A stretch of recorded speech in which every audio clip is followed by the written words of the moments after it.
আগৰ বছৰৰ মাহৰ বিলখন তুলনা কৰে তেতিয়ালে দেখিব যে স্মাৰ্ট মিটাৰত বিল বাঢ়িবই নোৱাৰে।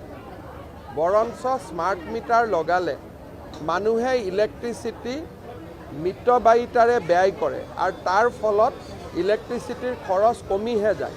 সেইকাৰণে কাৰোবাৰ যদি আপত্তি আছে 2024 চনৰ ছেপ্টেম্বৰ আৰু 2023 চনৰ ছেপ্টেম্বৰ মাহৰ বিলখন তুলনা কৰি চালে গম পাব যে স্মাৰ্ট মিটাৰত বিল বঢ়া নাই। আগৰ বছৰৰ মাহৰ বিলখন তুলনা কৰে তেতিয়ালে দেখিব যে স্মাৰ্ট মিটাৰত বিল বাঢ়িবই নোৱাৰে। বৰঞ্চ স্মাৰ্ট মিটাৰ লগালে মানুহে ইলেক্ট্ৰিচিটি মিতব্যয়িতাৰে ব্যয় কৰে আৰু তাৰ ফলত ইলেক্ট্ৰিচিটিৰ খৰচ কমিহে যায়।